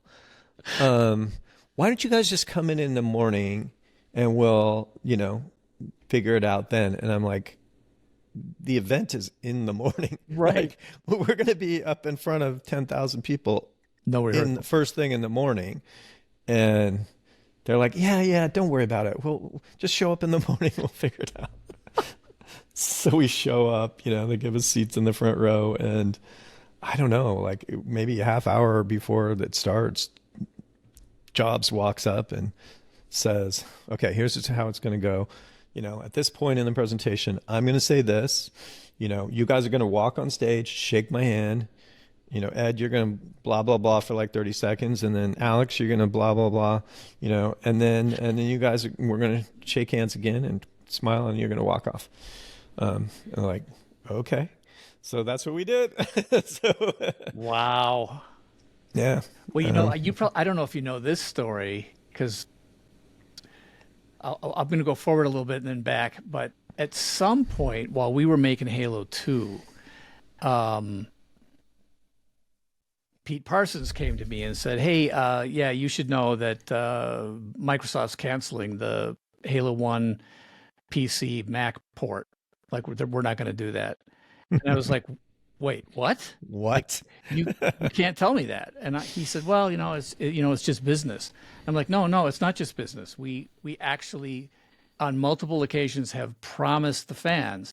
And I said to him that, and I'm trying to remember what year this was. So I don't remember if you were still there or not. Do you remember a discussion about canceling, or I, did that have happened after you left, do you think? I think it happened while I was there, but I don't think I don't think anyone asked my opinion. Okay. I think Well, it I happened said, within Stewart's team, and I they said, came to the decision to I not said, do it. this isn't a business decision. You guys have gone too far. You had Alex and Ed get up on stage and make a promise, and I can't continue working for a company Ooh, that I did something that I think will resonate with you a little bit. But I said, I can't continue to work for a company that lies to the fans and reneges on something like this. So I don't care if it loses money. Of course, I'm always that way, which is why I'm a creative, I'm a business guy too. I know how to do business, but I just thought that was the worst possible thing. Now, I'm sure my threat had nothing to do with whatever happened. I don't know how it got all put together eventually, but I'm it glad might we shipped have. for the I PC honestly and don't Mac. know. Yeah. Yeah, yeah. And of course, Pete Parsons went on to be the whatever president of Bungie for a while, and left, There's and a whole then other story. Harold was the head of Bungie, and then Harold left, and then Yeah. Pete came back, and But Pete's like now, currently the so president of whatever. one of the things that we were attracted by with the Xbox, and you'll remember this, was Myth the Fallen Lords was an early internet online multiplayer game, Yeah. and we had internet communities, and we had clans, and we had all this stuff. Because that was really important in the RTS area from the very absolutely. beginning. Yeah. And so we were really excited about, like, one of the things was, the Xbox was going to have an Ethernet cable and internet ready. And we thought we'd be able to have a multiplayer game that would be, broadband, connectivity and the whole thing. It was pretty early technologically to know that this could happen, but we were believing everything that could happen. And at some point in 2001, I think it was like, there's no way Xbox is going to be able to have Xbox Live. Like, that functionality was not going to ship. Yep. But so, we decided we're still going to stay. We might as well work on Halo 2. And one of the things I remember Jason Jones being upset about was, we really just didn't get to do everything we wanted to do for Halo 1. So I really want to make Halo 2 and fulfill all of our goals and promises. And of course, I was like, Jason, you never do well with sequels. You lose interest too quickly. I don't believe you. You got to commit to me that you're going to hang in there and work on Halo 2, which he did for a while. And then Not for very long. Not for very long. And then I knew he was going to leave, and he did. I should have gotten you to help me with that conversation. He came back. He did, but only because he was desperate. We were so in bad shape. But during that same period, so 2002, so a year after Xbox ships, Yeah. Xbox Live ships. Yeah. So the famous story of you going to the Robbie Bach and friends meeting where they're like, fire all those guys at Bungie who don't want to hit. Was it to hit the date of 2002, or was it? No. That would have been ridiculous, right? No. Yeah, it's funny. Trying to remember these dates. Yeah. Yeah. So I think that meeting happened in 2003. So here's the way I would say it. So everybody knew we couldn't possibly hit Xbox Live. That would have only given us a year to make Halo 2. And so So we launched Xbox, then and Halo, then Xbox Live launched a year later, but there was never going to be a Halo there. Okay, all right. But there was a Mech Warrior Online version that was Unreal Tournament. An Unreal Tournament, huge. right? Yeah, exactly. But Jason had gone off to work on something Phoenix. It was going to be, which I thought was related fantasy. to First it was Fantasy Siege. Hardy worked on that, and then that got canceled. Hardy was moved over, and Jason decided to take the team, and that's when they started working on this game called Gypsum. But that was driving me crazy. Me and Joe were being driven crazy because I don't know many details about this part. The leadership inside Bungie was just a mess. And I kept begging Jason, it's like, either if you're going to leave the leadership, then you have to bless somebody. And I was never going to be that guy. This matches my Okay. my version of it. But he was like, no, I'll come in, like, I'm going to work with the Gypsum team, but once a week I'll come in and like make sure Halo 2 is on track. And I'm like, Right. dude, that is not going to work. So that's in 2003. Yeah, the way I would tell it is that, I mean, the one thing, if any one person in the world gets credit for Halo, it's Jason Jones. Absolutely. Yeah. And you know, he didn't do everything. He didn't do, you know, blah, blah, blah, but he was like the glue that held that project together. Absolutely. And so of course the whole plan for Halo 2 is to take Jason out. It's like, that's a bad plan. What a great plan. Because we don't need that anymore. He's going to go work on other games. And then the team. We lost Alex too at the end of 2002. Yeah, yeah. Fall of 2002, Alex was gone. And it was like, oh my gosh. That's a different conversation. But, okay. Yeah. But yeah, so the team leads were all going to like, they don't, like Jason used to like mediate between like when the art people are fighting the programming people or whatever, he would like settle it, but he was going to go away and they were just going to work it out amongst themselves. There wasn't going to be an anointed person like you're saying. And I kept saying, just anoint somebody, just take the sword and on two shoulders. I knew it was a bad plan, and I could not. Both Joe Staten and I knew that this would not work. So like at least a year goes by, which I think is how we get over 2002 and into 2003. Yeah. And they come to me, Jason in particular. He's like, I went back, I looked at where it's at, and the good news is I can fix it. The bad news is it's going to take a year to fix. And I'm like, well, it's been running for a year. So you're saying there was like no net progress over that year. And he's like, all I can tell you is it's going to take a year to fix. I need you to get me another year. See, I never knew that 2003 was a date that we were trying to hit. And that's obviously a reason why there was problems, because there was no clear goal. But like our first showing of what we were working on with Halo 2 was completely... Yeah, I'm not even talking about the ship date though. I'm just saying whatever the schedule was. Yes. In a year, it had slipped a year. Okay. A full year. Yeah. There was a year of waste. There's no doubt about it. So he comes and tells me that. Yeah. I'm like, there's nothing more important to Xbox and to our team than Halo. I mean, it would be idiotic for us to rush and ship a bad sequel to Halo. I'll just go and explain this to my boss. Simple. Sorry I used that word, idiotic. But I go... Ooh, you're foreshadowing. I go and I talk to my boss, and certainly not an idiot, but somebody who, is very collaborative. And so he, his point of view was, well, this is something that's going to affect not just the game team, but my whole group, because, we had marketing stuff. We were going to building campaigns around the launch of this game and blah, blah, blah. Yeah. And so I can't just agree to this. I want you to come in front of the heads of all the people in my team, and I want you to tell what you told me, and then we're going to have a vote.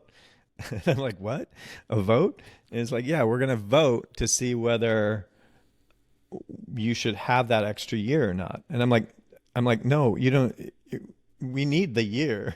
Like, it's not given. No, it's like that if we don't have the year, you're going to have a steaming pile of crap, and you're going to call it Halo, and it's going to fail, and you're going to destroy this incredible brand and the key title to our Xbox. Yeah, but I still want you to do it. So I go to the meeting, I present the situation, present what we need to do. Now, do you mind if I ask real quick, who was Robbie Bach in this scenario? Was Robbie the boss, or was he the guy at the front head of the table, one level more? What was the... He was both one level more than me and the head of by now he's calling himself Chief Xbox Officer. Right. Okay. So, but he had been my boss for many years. Ever since I came over to the games group, he was my boss. Okay. And we had a good relationship. Yeah, so did we. I remember having till lots this of fun point. with Robbie. So I present, and then he goes around the table and he gives people the choice. Okay, should we delay Xbox a year, or should we make Ed ship it on time? Basically, I'm sure my memory of this is completely biased. That's why I'm laughing.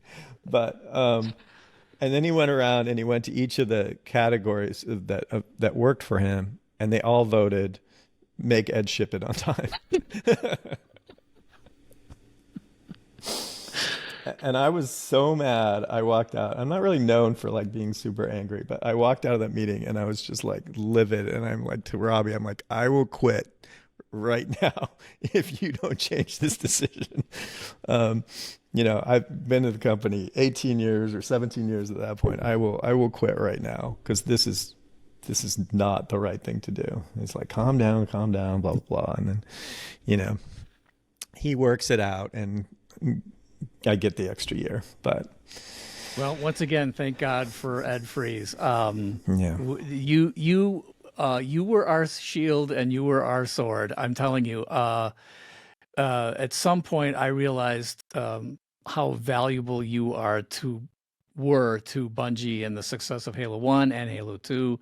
Like, I just feel like you made all the right decisions at that corporate level, and we just, Ed Freeze was a suit in our heads, but you were always super likable. But like, as I get older, it takes me a while to mature, apparently. I realize how important it is to have somebody who can speak the language and also have that understanding of creatives and what creatives need. And that's a super rare quality. And I'm not just blowing smoke. I have no need to blow smoke. I'm sure we're probably never going to work, on a project again. But just in hindsight, I just think like I'm so thankful that happened because, Halo 2 ended up being like the biggest entertainment launch of all time. And we barely made it with that extra year. Even with the extra year, it barely went. I mean, it was, as you know, that crunch goes down in history as maybe one of the worst crunches in games. But you still ended up leaving. I did. You left officially in January of 2004. And was it just sort of a culmination or, Yeah, that meeting was kind of the beginning of the end for me. It was like, imagine like I had worked at Microsoft my whole career and I just kind of assumed I would be there my whole life. Sure. And then I had this meeting and it just kind of broke that for me a little. It was kind of like, and and then you're starting to look, it's like, well, my first son had been born, Xander, named after the Xbox. Right, that's right. Oh, that's right. Okay. Soon my wife was pregnant with my second son, and it was, and I'm like, I've made plenty of money. I'm not here for the money anymore. Well, why am I coming into work and dealing with this crap every day? It was like a push and pull kind of thing. And I had a lot pulling me. But I also was unhappy with the direction of the team. I didn't agree with, and it wasn't just this one meeting. Sure. It was just after that, there was more and more and more stuff. And, it was kind of like that period reminds me of where we are right now in the game business, where you get, and I've seen this cyclically. Yep. You get to these moments where somebody in accounting or whatever has this brilliant idea one day in the shower and they say, what if we only shipped the good games? Like, what if we, wait, just hear me out. Yeah. What if we only put our money into the very best games that were going to be blockbuster hits? There and we just didn't do all these other ones that fail all the time. Think how much more money, how much more profitable it would be. Yeah, exactly. How much more money we'd make. And you see that happening in the industry right now. Yeah. It's like there's all these layoffs and cuts and everything. And it's all that same kind of thinking. Yeah. People, they don't realize 2-3 years from now, they're going to be like, where are all my games to sell? Remember all those things? Yeah. Remember all those things you cut, all those teams, all those cool ideas, because you only wanted to bet on the one safe thing, the one sequel to the one thing that you were, that you knew was going to be successful. Yeah. So it's just, it's Black Ops 7. Yeah. It frustrates sorry, I me. shouldn't say that. I shouldn't say that out You loud. know, but it's like, it's just sort of now I'm like maybe older now. Maybe I just see it as like a cycle of the. It is a cycle. It's like nature. Well, Goes through cycles.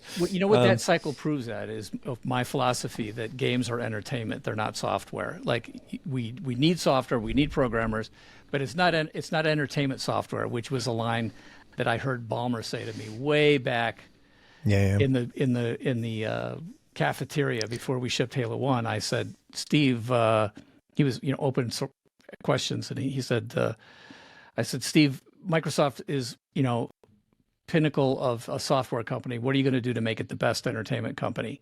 And he goes, well, I think what you mean is the best entertainment software company.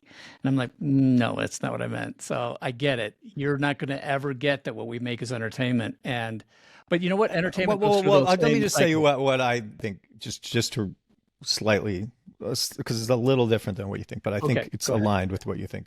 I think the games are, well, here's the way I say it. Sure. A game is everything that can go wrong with a piece of software combined with everything that can go wrong with a movie. Well, that's some dark humor. I like that.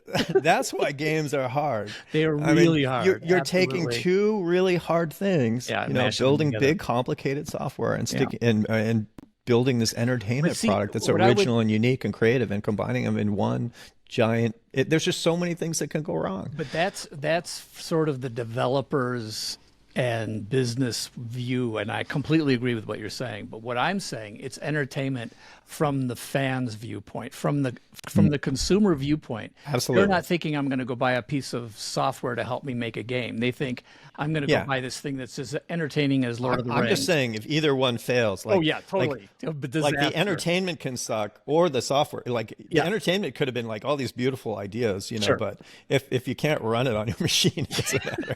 If it crashes all the time, No, I completely agree. I think you're right. But by the way, I just want to put in a plug for Expedition 33, which is, Boy. I think a masterpiece. I think it's one of the best games I've ever played. I And haven't played it yet, but it really that is the game on my on my list because somebody like talk you, about entertainment and creativity. You got to look at this game, Marty. You've never seen anything like it. Okay, well, Laura Fryer. Now, I know you know Laura. I do. I watch her YouTube videos. Yeah, and it was when I saw her talk about entertainment. She kind of slammed me in the last one. The Saving Bungie one? Obliquely. Oh, I didn't. The very most recent. Anyway, it doesn't matter. I'll have to look. I'll bring it up with Laura. That's one of the things Laura said. I'm a Laura fan. Yeah, I'm a Laura and fan. I really too. love her content. Yeah, me too. Her And YouTube channel. she said something, and I have two other things. I hope you have time to help me just put these things in position.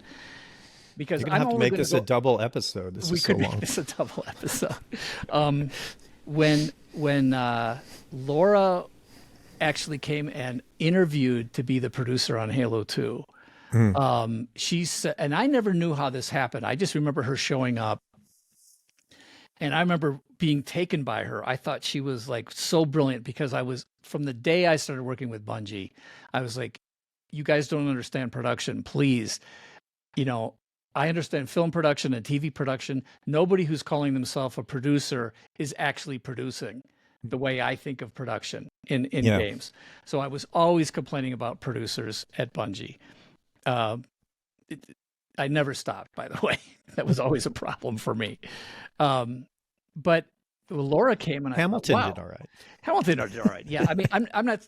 But it's went on to make Hearthstone and other stuff. Just for the people who don't know. I'm not gonna pinpoint any individual producers, but I always felt the production process at Bungie was severely not good.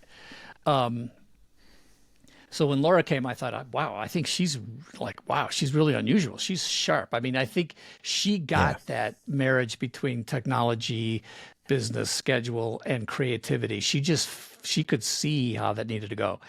Well, either we dragged her feet or whatever. She didn't get hired by Bungie. She went on to do, and it wasn't you, because I think you were already gone. I think it might have been somebody else who said, go do Cliffy B's game. Oh, yeah. Oh, Gears of War. That's Gears of right. War, That's that's exactly right, what she did. She went on to go do Gears of War. But she said that the reason she Gears of War was started when I was there, by the way. But yeah, okay. it was gone before it was finished. She said in her podcast that she came. It was spring of 2004, which was, you know, we shipped that fall, so it was. We needed her at that moment. It would have been great.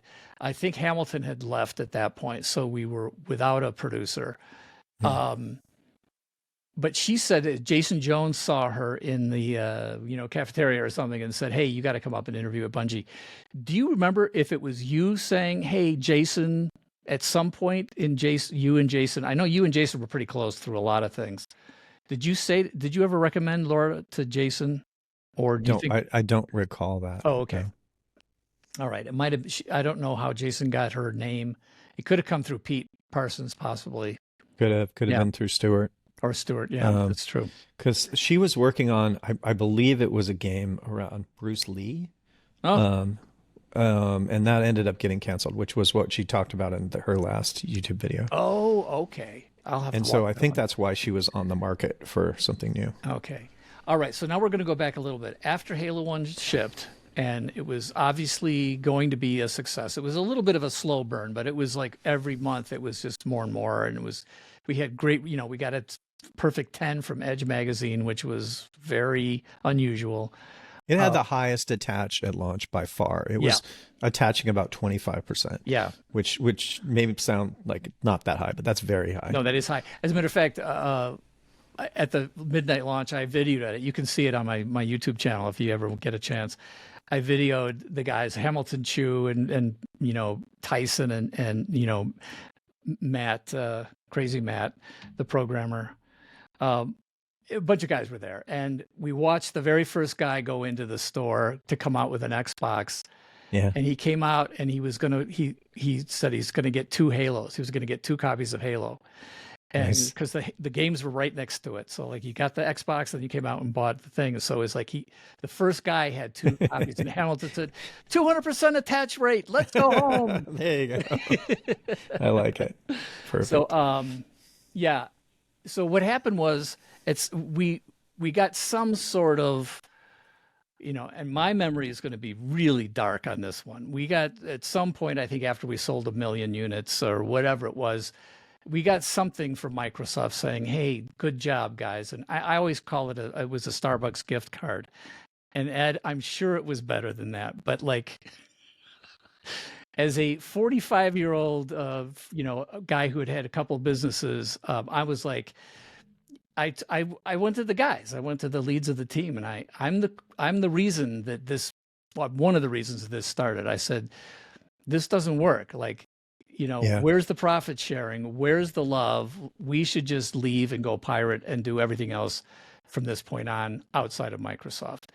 And at some point, I swear it was. So I think this happened later. Did it? Go ahead. Okay. Well, so that's I think it all happened after I left, but go ahead. Well, see, that's pretty late. But it's possible. But because the very first meeting they might have started having a discussion with Stuart and in Stuart's group. But so you don't remember me coming to you, because I don't remember who I went to, or I was sort of representing the 7 leads. Of course, I don't remember it. Okay, no. But we met with Robbie before.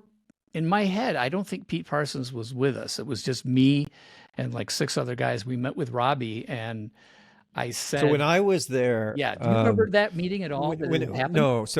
So okay. When I was there, I knew, because I knew the history of other game companies that had done that had rewarded like teams based on what their sales were. Yeah. There's kind of famous stories going back to Atari about how when they did that, then nobody would work on the other games. Like everyone wanted to do Pac-Man, which is quite possible. And nobody, Yeah. And so I knew I was just generally against that idea of doing some game specific, reward for teams. Right. We actually knew that too. We didn't want to do the game specific. We wanted it to be for the whole studio.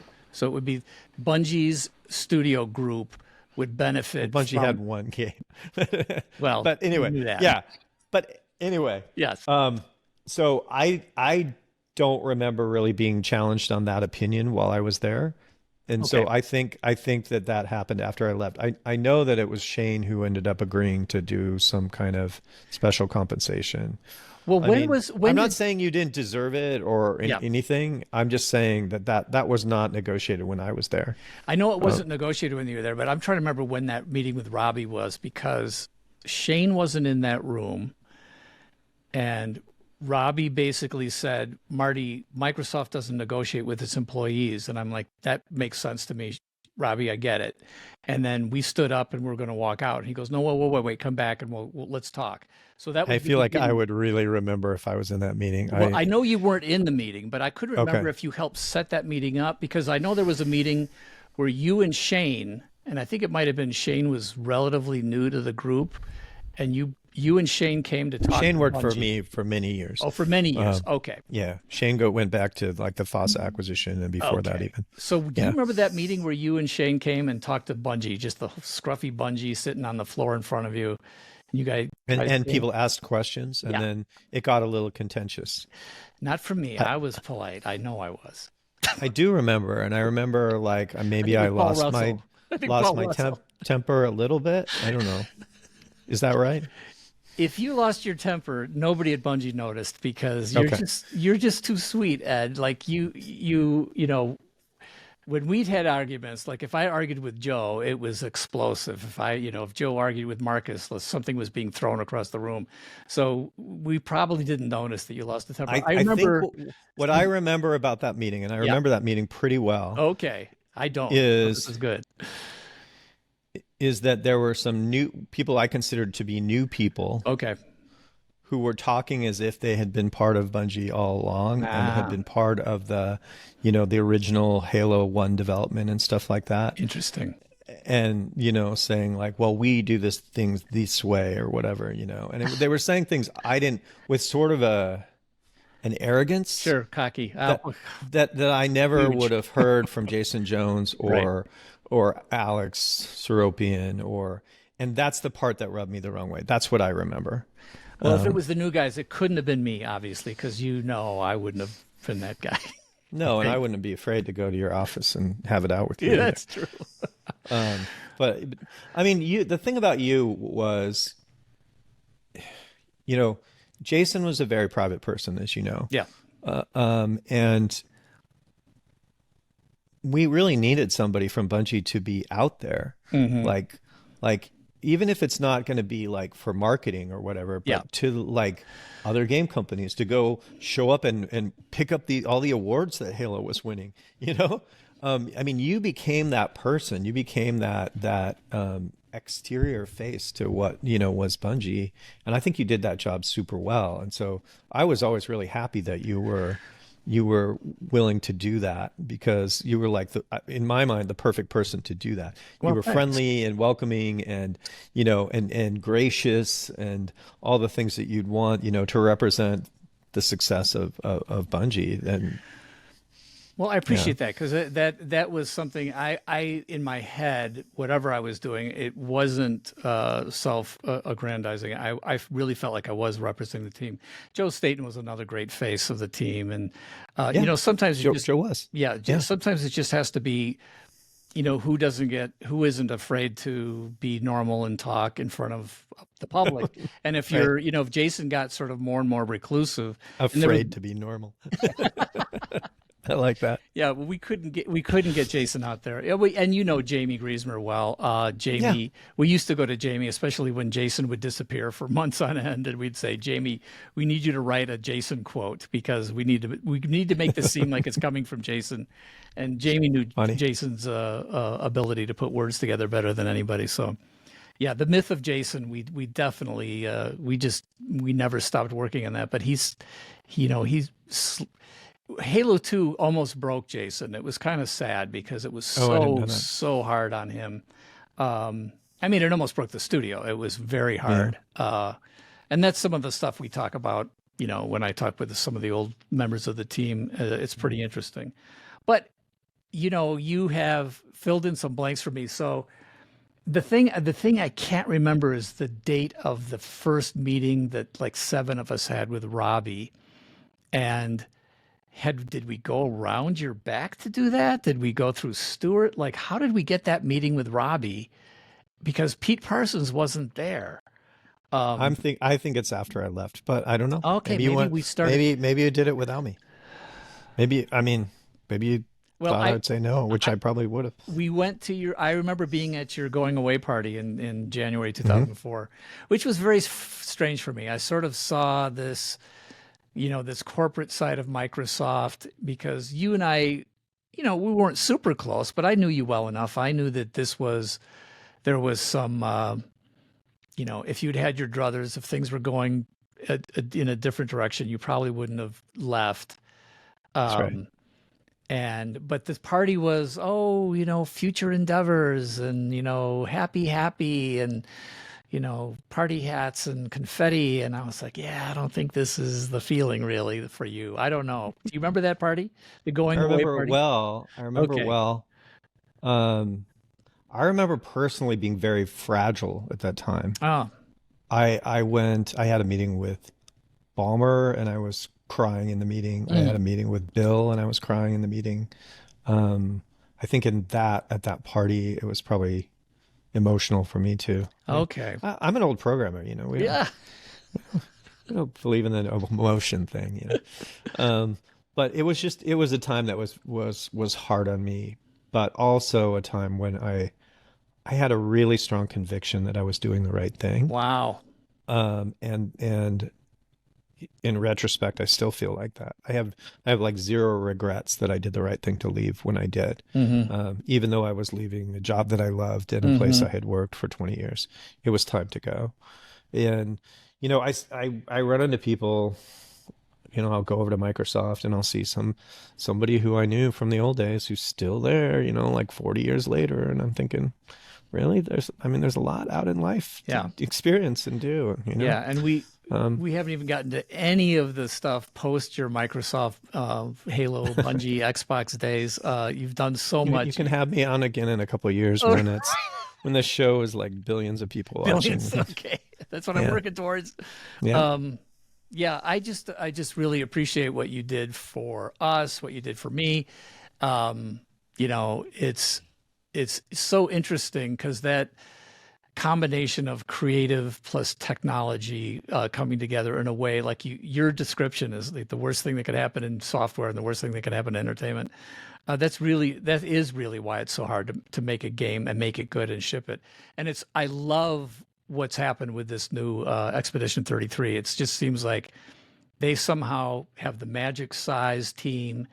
They realized they could just cut through the crap and somehow make the thing that they love.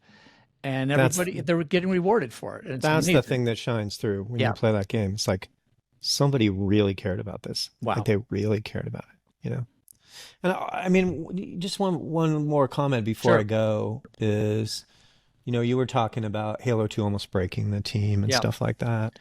I mean, we went through, that's kind of to tie it back to the beginning, that Ender's Game thing. Yeah. What I said on stage there was something like, we were hired as children to fight their wars, which is an Ender's Game comment. But yes. Anyway, I really do think we battled through wars, like I don't know what real war is like. I'm sure it's a million times worse. Right. But I mean, we were doing the impossible under incredible pressure and we accomplished amazing things, but I think there is a human toll that takes on everyone too. Yeah.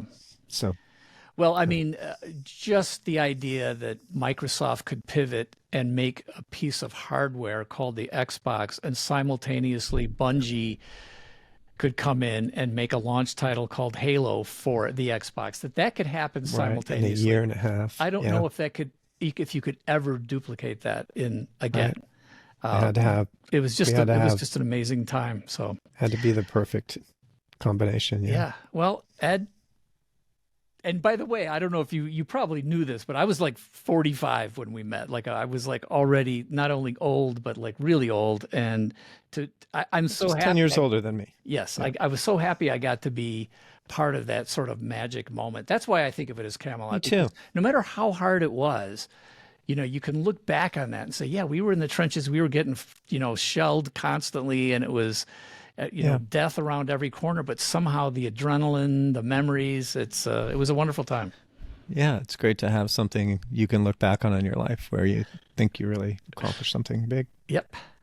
All right. Well, we just started. We got a whole another career, several types of careers that you've done since, one-up ventures and all the stuff. But you don't care about money anymore. You just keep making amazing decisions and doing stuff. So, but I would love to talk to you some more next time about all sorts of stuff. And you know what? I think you're right about the game industry. I think we're turning a corner. It's a slow corner, but it needs to be turned. Something happened, and I think it's happening. So that's exciting. Yeah, I remain optimistic for the future of the business. There you go. And it's games like Expedition 33 that give me that optimism. Spectacular. Okay. Thank you so much for being on the show. See you, Marty. We'll see you soon. This was fun. Thanks. Okay. Thanks, everybody. Bye.